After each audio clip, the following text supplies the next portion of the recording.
model. Assalamualaikum warahmatullahi wabarakatuh. Perkenalkan, nama saya Gon Christian Pangaribuan dengan NPM 257824040 dari kelas Teknologi Rekayasa Internet 2B. Pada kali ini saya akan melakukan praktikum yaitu CCNA atau jaringan komputer pada modul 3. Di sini pada modul 3 yaitu tentang protokol dan model. Kebetulan di bagian saya yaitu di 3.1 di tentang peraturan. Nah, pertama di peraturan ini adalah ada dasar-dasar komunikasi. Nah, jadi jaringan itu bervariasi dalam ukuran, bentuk, dan fungsi. Jaringan bisa serumit perangkat yang terhubung melalui internet atau sesederhana dua komputer yang terhubung langsung satu sama lain dengan satu kabel. Nah, adapun diantaranya itu namun hanya memiliki koneksi fisik berkabel atau nirkabel.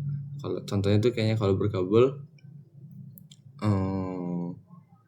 kayak kalau di internet itu fiber optik. Nah, kalau ini fiber optik. Lalu di sini ada protokol komunikasi. Dia mengirim pesan baik melalui komunikasi tatap muka maupun melalui jaringan. Diatur oleh aturan yang disebut protokol.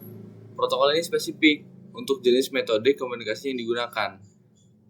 Nah, dalam komunikasi perbaikan kita sehari-hari kan, aturan yang kita gunakan untuk berkomunikasi di satu media kayak panggilan telepon itu belum tentu sama dengan aturan yang menggunakan media lain gitu. Lalu ada selanjutnya penetapan aturan. Jadi sebelum berkomunikasi satu sama lain, individu harus menggunakan aturan atau kesepakatan yang telah ditetapkan untuk mengatur percakapan. Nah, jadi kayak ada aturannya gitu sebelum melakukan komunikasi satu sama lain. Lalu di sini ada persyaratan protokol jaringan.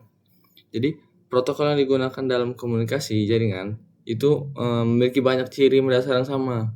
Selain mengidentifikasi sumber dan tujuan, protokol komputer dan jaringan mendefinisikan detail bagaimana pesan ditransmisikan melalui jaringan protokol komputer umum.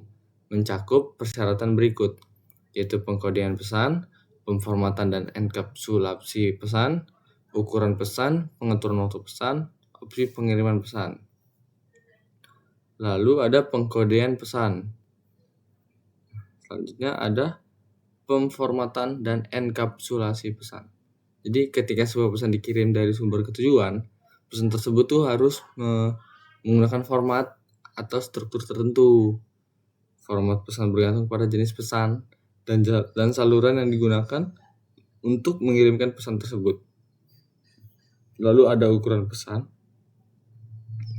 Jadi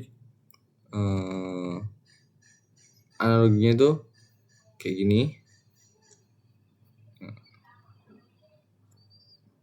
Kalau jaringan seperti ini. Di sini juga ada videonya, kita bisa menonton. Nah, jadi seperti itu.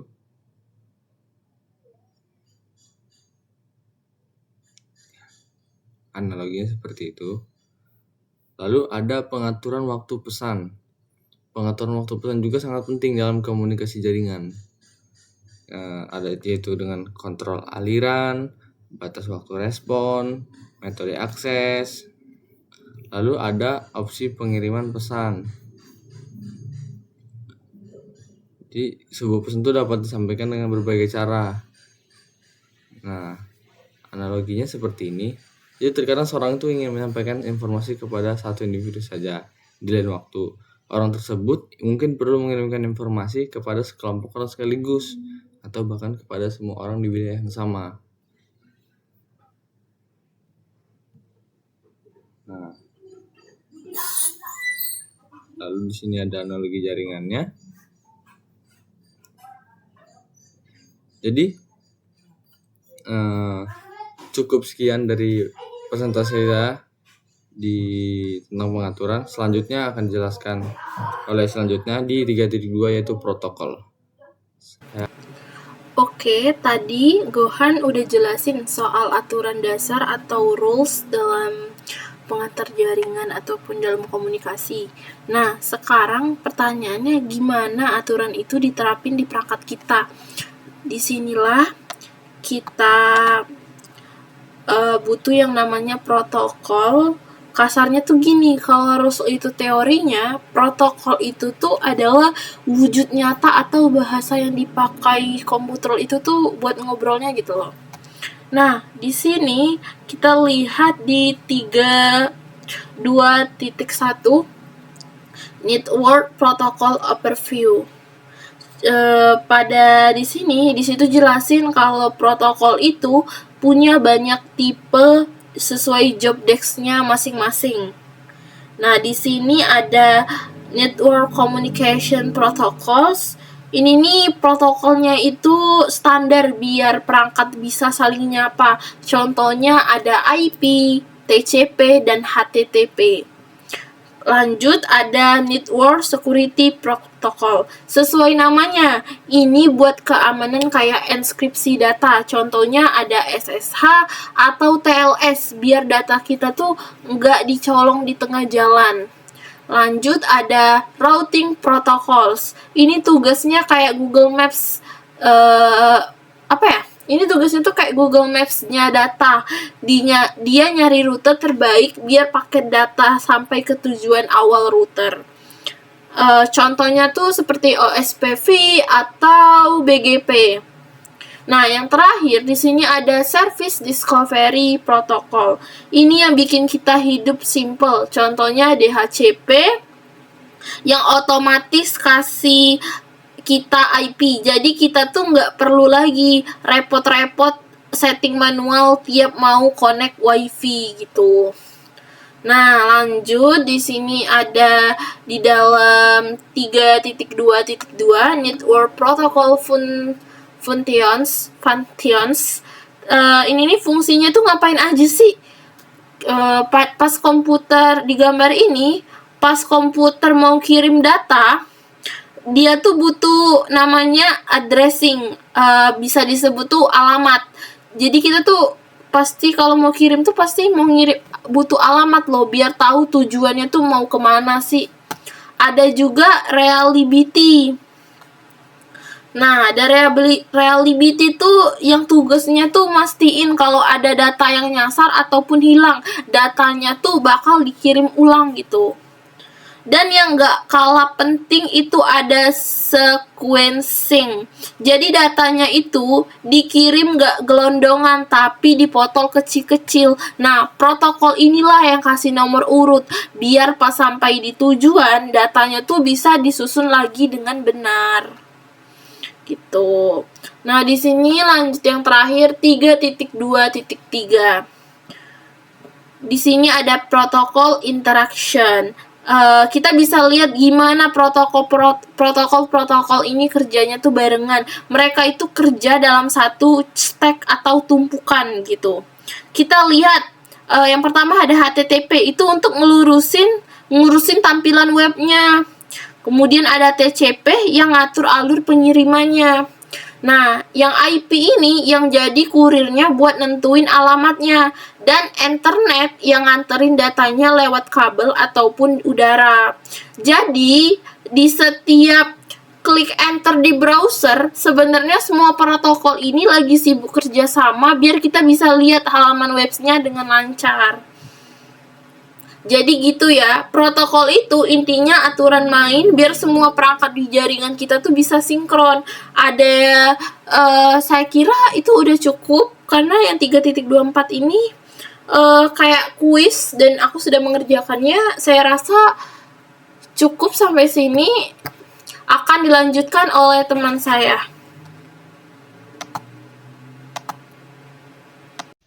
Assalamualaikum warahmatullahi wabarakatuh. Perkenalkan, seperti yang kau Hidayah, S258 di sini saya akan hands on tentang modul 3. Nih, di modul 3 ada protokol switch. Bentar guys, kita translate biar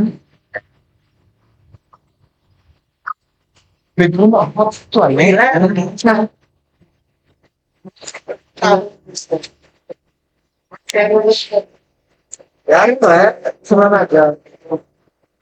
bentar ya guys, kita translate.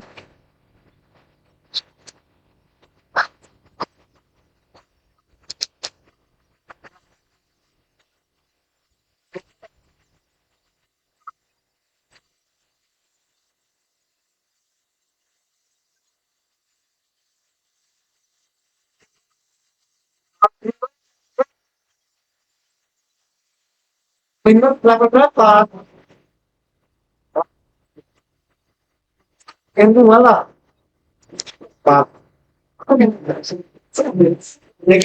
di sini ada 3.3 rangkaian protokol, 3.3.1 yaitu rangkaian protokol jaringan. Dalam banyak kasus protokol harus dapat bekerja sama dengan protokol lain agar pengalaman online dapat dibutuhkan untuk komunikasi jaringan. Rangkaian protokol dirancang untuk bekerja sama secara mulus. Jadi rangkaian protokol ini sekelompok protokol yang saling terkait dan diperlukan untuk menjalankan fungsi komunikasi. Dan salah satu cara terbaiknya yaitu visualisasikan bagaimana protokol dalam satu rangkaian berintegrasi. Yaitu adalah interaksi tersebut sebagai sebuah tumpukan tumpukan protokol menunjukkan bagaimana protokol individual dalam satu rangkaian diimplementasikan. Dan protokol ini dilihat dalam bentuk lapisan.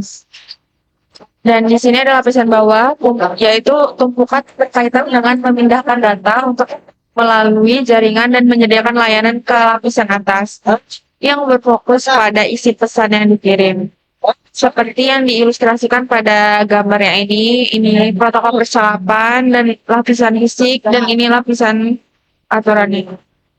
Misalkan jadi kita cakap di mana letak kafe itu protokol percakapan dan 3.3 evolusi rangkaian protokol.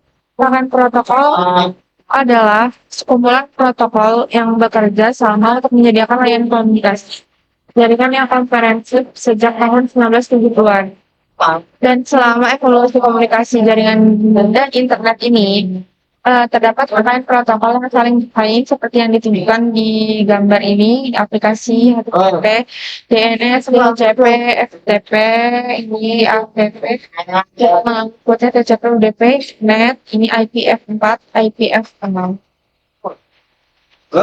Dan ini contoh protokol HTTP IP bersedia untuk lapisan transport dan internet dan tidak ada protokol TCP IP di lapisan akses jaringan.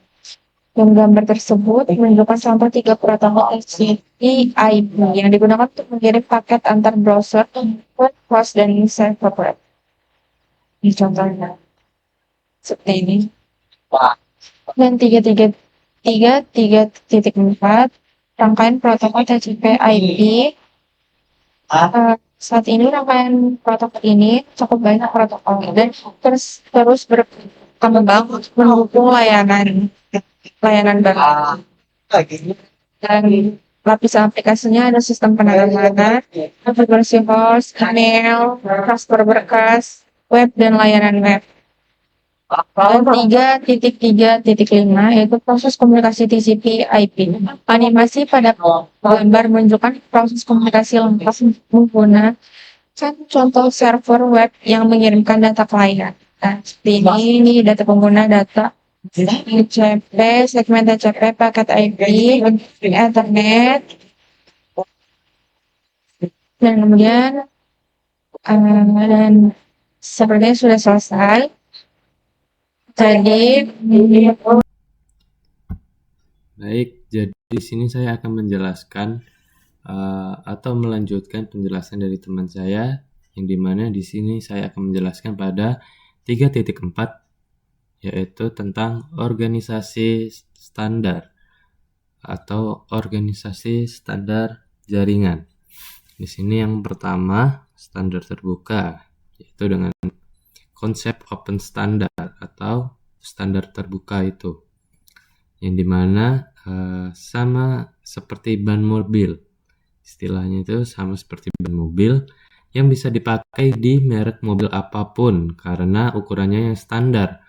Perangkat jaringan juga butuh aturan yang sama, seperti analogi ban mobil. Yaitu yang kedua, keuntungannya adalah mendorong interoperabilitas. Perangkat beda merek juga bisa menyambung persaingan sehat dan mencegah satu perusahaan memonopoli pasar. Contoh nyatanya yaitu laptop Apple bisa buka web dari server Linux karena keduanya pakai standar yang sama, yaitu TCP dan IP. Nih, TCP dan IP nih. Lalu yang kedua, organisasi standar internet, yaitu internet tidak dimiliki oleh satu orang pun, melainkan dijalankan atau dijaga oleh komunitas, yaitu yang pertama ada ISOC. ISOC yaitu Internet Society. Presidennya internet, bertugas mempromosikan internet terbuka ke seluruh dunia. Lalu yang kedua ada EIB atau Internet Architecture Board, yang dimana dia berfungsi sebagai manajemen tingkat yang mengawasi standar secara keseluruhan. Lalu yang ketiga ada IETF atau Internet Engineering Task Force. Ini adalah bagian yang paling teknis, yaitu mereka membuat dokumen RFC atau Request for Comments yang berisi aturan main protokol internet. Lalu yang terakhir ada IRTF. Ada IRTF atau Internet Research Task Force yang bertugaskan untuk fokus ke riset masa depan seperti keamanan tingkat tinggi atau kriptografi. Lalu yang ketiga, yang ketiga itu ada pengelolaan nama dan alamat atau ICANN dan IANA. Jadi tanpa mereka itu alamat internet akan berantakan. Di sini saya akan menjelaskan fungsi dari ICANN terlebih dahulu. Jadi ICANN itu berfungsi sebagai organisasi pusat yang mengoordinasikan pembagian IP address dan nama domain seperti .com atau .id. Lalu fungsi dari IANA atau IANA ini berfungsi sebagai cabang teknis dari ICANN. Dari ICANN ini yang mencatat detail kecil seperti nomor port dan membantu membagi blok alamat IP ke seluruh dunia. Lalu selanjutnya di sini saya akan menjelaskan standar elektronik dan komunitas.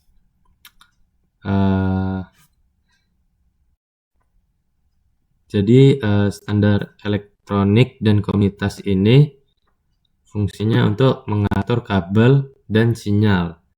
Di sini ada yang pertama yaitu IEE atau IEEE yang berfungsi sebagai pembuat standar 802.3 Ethernet dan 802.11 Wi-Fi yang kita pakai sehari-hari atau kita pakai setiap hari.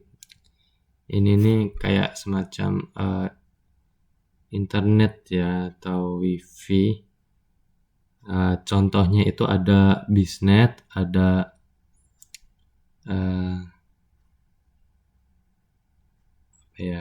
Biznet, terus MyRepublic, IndiHome dan lain-lain.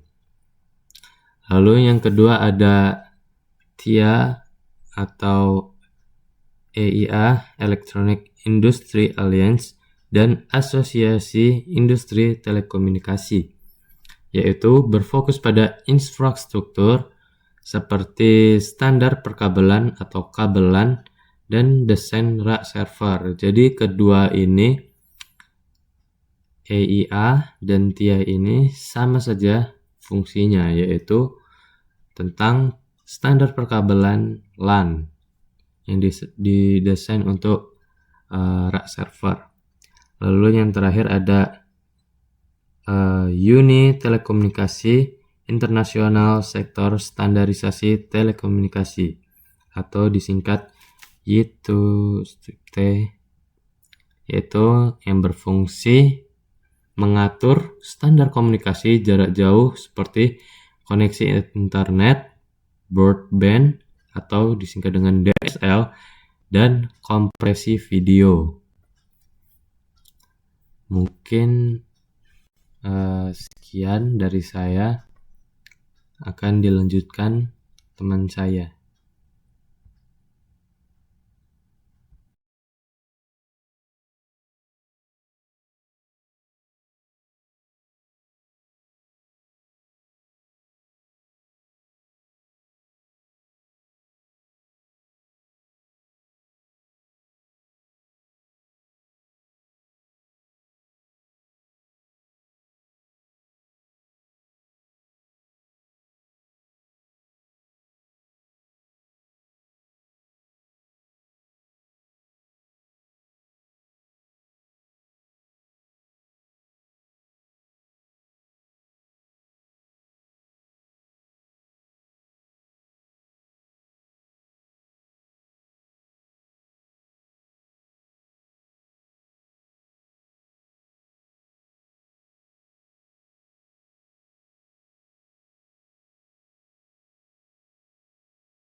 Jadi pada modul 6 kita membahas tentang enkapsulasi data.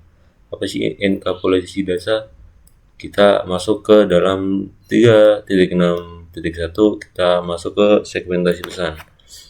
Jadi pada segmentasi pesan ini kita memahami model referensi OSI dan model protokol TCP atau IP yang sangat berguna saat di enkapsulasi gitu. Secara teori ini adalah sebuah komunikasi tunggal seperti video, pesan, email, dan banyak lampiran besar gitu yang dikirim melalui jaringan dari sumber ke tujuan melalui aliran bit yang besar gitu. Jadi pada di sini dia itu akan menyebabkan segmentasi pesan memiliki dua manfaat utama, yaitu meningkatkan kecepatan karena aliran data yang besar yaitu dibagi menjadi paket. Sebuah paket dibagi karena data itu terlalu besar, dia menjadi dibagi menjadi beberapa paket gitu. Itu tanpa membebani tautan komunikasi. Ya, yang kedua yaitu meningkatkan efisiensi.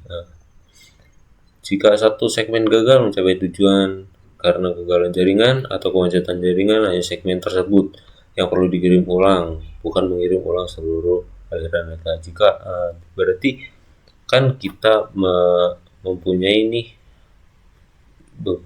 paket yang besar gitu yang bakal kita kirim, lalu kita pecah jadi beberapa bagian. Ketika ada beberapa bagian yang macet gitu, itu bakal minta konfirmasi ulang untuk mengirimkan ulang. Jadi tidak sepaket besar itu mengirim ulang semuanya gitu.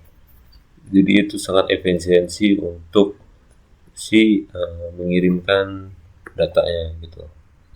Lalu lanjut ke 3.6.2 yaitu pengurutan.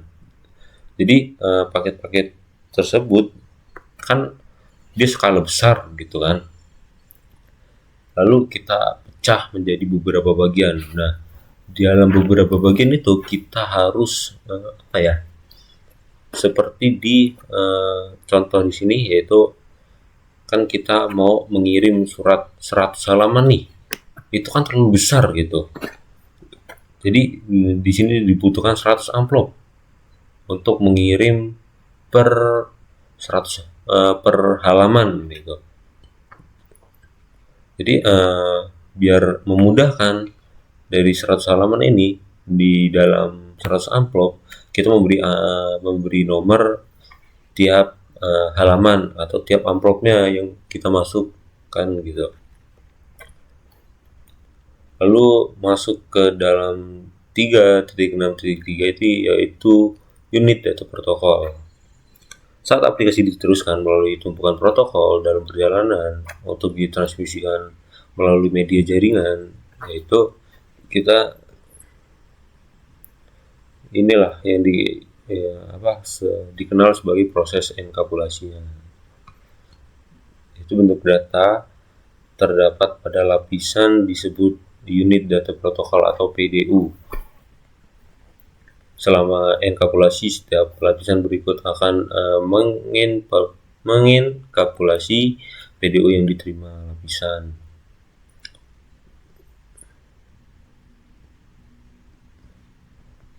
Lalu pada 3.6.4 di sini ada contoh enkapsulasi. Saat pesan dikirim melalui jaringan, proses enkapsulasi bekerja dari atas ke bawah pada setiap lapisan. Nah, di sini ada contohnya. Jadi kan kita ada satu data nih atau satu paket besar. Nah, di sini kita dibagi menjadi ada Ethernet, AKU, TCP, dan data. Di sini ada contohnya seperti ini. Nah, jadi dalam satu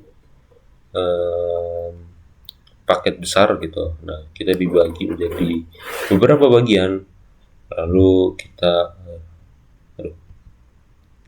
lanjut. Nah, ini sebagian besar jalur yang bakal dilewatin karena dia dipecah belah menjadi beberapa bagian gitu. Nah, di sini contoh enkapsulasinya yaitu saat menerima. Nah, di data yang besar di sini yang bakal sampai ke tujuan, dia akan menerima beberapa dan dipecah untuk menerima satu segmen besarnya gitu. Dari yang awalnya kita pecah belah menjadi angka-angka di sini, lalu si tujuan dia menerima sesuai urutan, lalu dia akan memproses dan menjadi sebuah segmen yang utuh dari awalnya kita pecah belah untuk mengirimkan, untuk mempermudah gitu efisiensi, lalu si tujuan akan menerima beberapa terlebih dahulu dari paket-paket yang sudah kita pisah gitu, dan menjadilah dikumpulkan menjadi sebuah paket yang utuh gitu. Mungkin sekian penjelasan dari 3.6. Saya akhiri, wassalamualaikum warahmatullahi wabarakatuh. Assalamualaikum warahmatullahi wabarakatuh. Perkenalkan, nama saya Sulana Wijaya dengan FPM 25782113. Jadi di sini saya akan menjelaskan tentang modul 3. Nah, di sini ada bagian 3.7 ada akses data. Oke, di bagian ini ada alamat. Seperti yang baru saja Anda pelajari, segmentasi pesan dalam jaringan sangat diperlukan. Namun pesan-pesan yang telah disegmentasi tersebut tidak akan sampai ke tujuan jika tidak dialamatkan dengan benar. Topik ini memberikan gambaran umum tentang alamat jaringan Anda, juga akan berkesempatan menggunakan alat WIRSAK yang akan membantu Anda untuk melihat lalu lintas jaringan. Di lapisan jaringan dan lapisan tautan data bertanggung jawab untuk mengirimkan data dari perangkat sumber ke perangkat tujuan, seperti yang ditunjukkan pada gambar. Protokol pada kedua lapisan tersebut berisi alamat sumber dan tujuan, tetapi alamat-alamat tersebut memiliki tujuan yang berbeda. Alamat sumber dan tujuan lapisan jaringan bertanggung jawab untuk mengirimkan paket IP dari sumber asli ke tujuan akhir yang mungkin berada di jaringan yang sama atau jaringan jarak jauh. Alamat sumber dan tujuan lapisan tautan data bertanggung jawab untuk mengirimkan frame dan tautan data dari satu ke kartu antarmuka jaringan NIC ke NIC lain pada jaringan yang sama. Sini ada fisik, bit pengaturan waktu dan sinkronisasi. Tautan data, alamat fisik tujuan dan asal jaringan, alamat jaringan logis tujuan dan sumber. Mengangkut nomor proses tujuan dan sumber port. Lapisan atas, data aplikasi yang dikodekan. Sini ada alamat logis lapisan 3. Alamat IP adalah alamat logis lapisan jaringan atau lapisan 3 yang digunakan untuk mengirimkan paket IP dari sumber asli ke tujuan, seperti yang ditunjukkan pada gambar. Misalnya sumber aslinya dari ini, dari PCI 192.168.1.110. Sini dia alamat IP sumber, terus pakai lapisan 3 dia alamat ini bagian ini. Terus ini pakai IP-nya dari router 1, pakai IP router 2, pakai IP ke tujuan server web.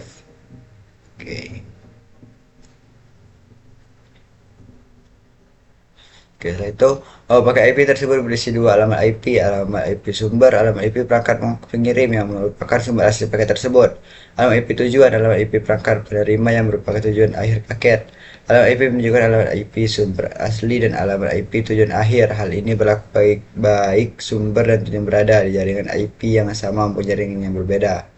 Alamat IP terdiri dua baris, bagian jaringan IP v4 atau awalan IP v6, bagian yang kiri dan alamat yang menunjukkan jaringan tempat alamat IP tersebut berada.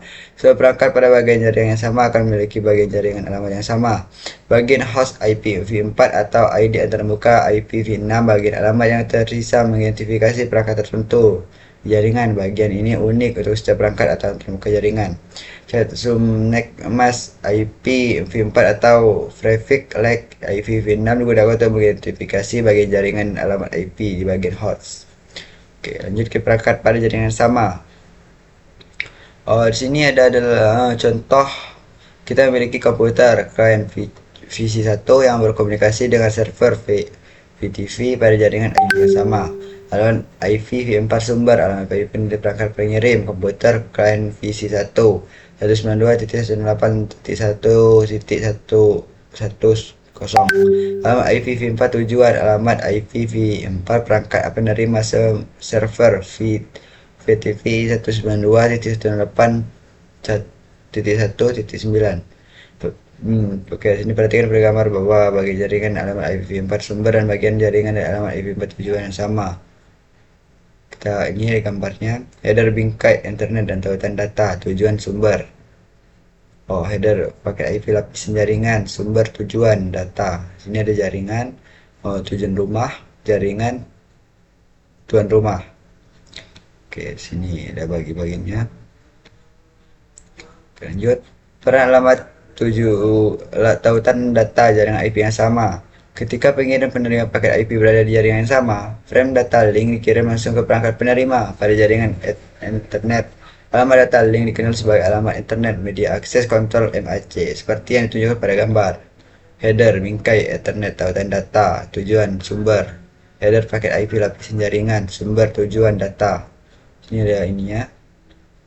PC1 IP-nya server. Alamat match tertanam pada secara fisik pada NIC Ethernet.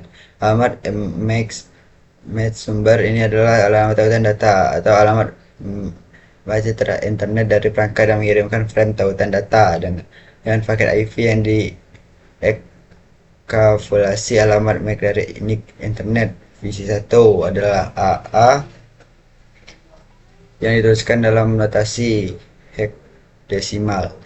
Alamat MAC tujuan ketika perangkat penerima berada di jaringan yang sama dengan perangkat pengirim. Ini adalah alamat tautan data perangkat penerima. Dalam konteks ini alamat MAC tujuan adalah alamat server VCC yang ditujukan dalam notasi hexadesimal.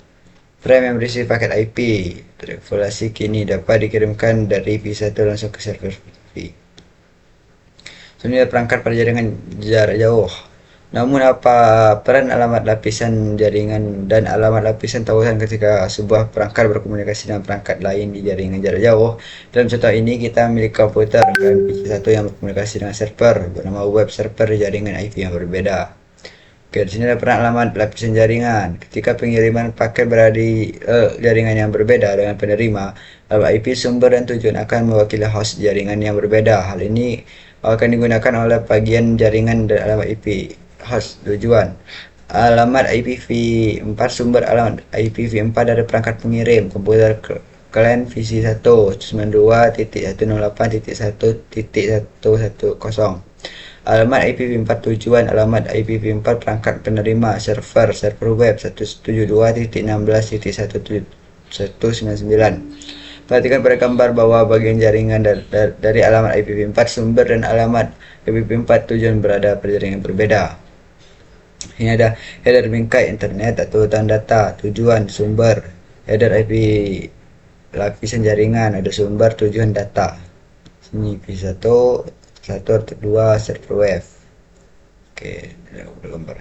Lanjut kita ke peran alamat lapisan tautan data berbagai jaringan IP.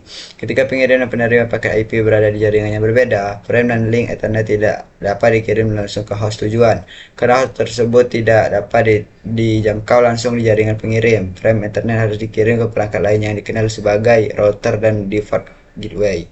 Dalam contoh kita default gateway adalah R1 R2 memiliki alamat data link Ethernet yang berada di jaringan yang sama dengan PC1. Hal ini menggunakan PC1 untuk mencapai router secara langsung.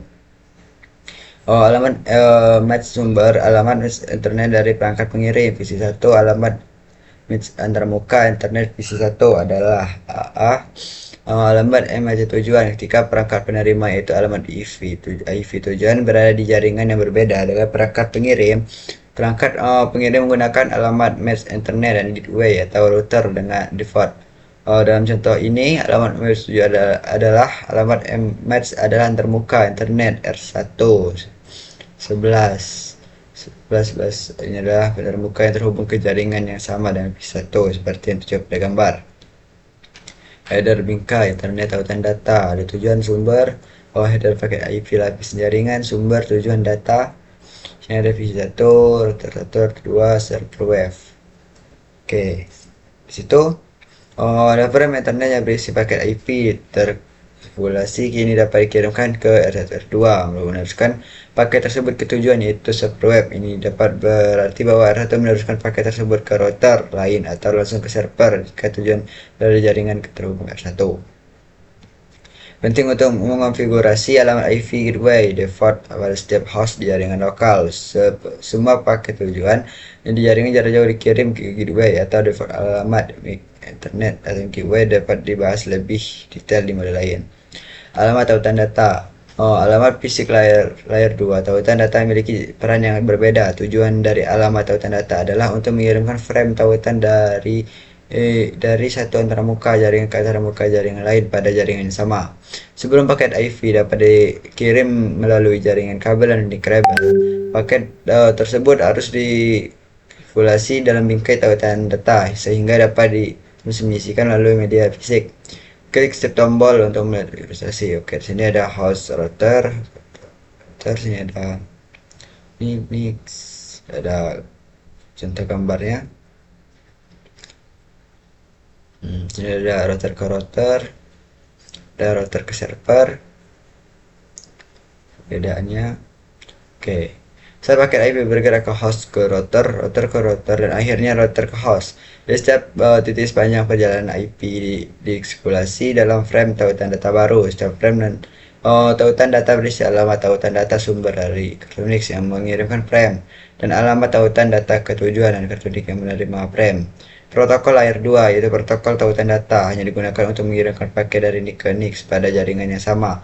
Router menghapus informasi layer 2 saat diterima pada satu NIC dan menambahkan informasi dan tautan data baru sebelum meneruskan paket keluar dari NIC tersebut menuju ke akhir. Paket IP dieksploitasi dalam bingkai tautan data yang berisi informasi dan tautan data berikut.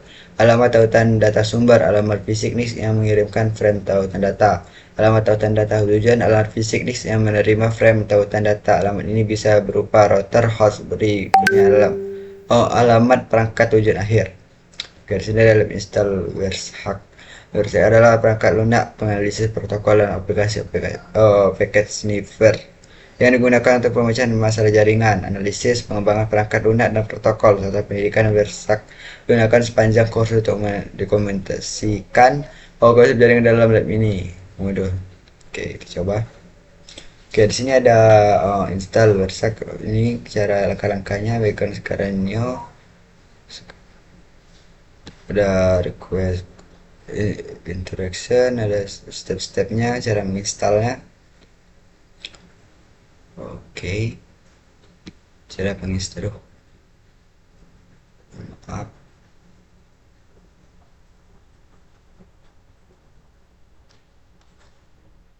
Oke, cara penginstalannya.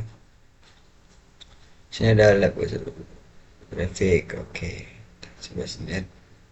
Oke, sini ada lab traffic, topologi internet. Oke, di sini ada objektif, stepnya, part-partnya. Ada background skenario, request score set, ada visi. Sini ada langkah-langkahnya, step-stepnya.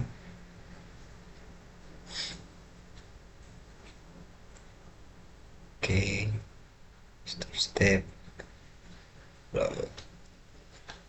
Tab user. Oke.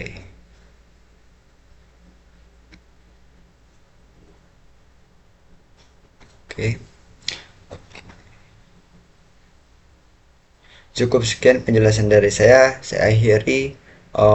Lebih kurangnya mohon maaf. Saya akhiri. Wassalamualaikum warahmatullahi wabarakatuh. Itulah penjelasan atau presentasi dari kelompok kami. Kami akhiri. Wabillahi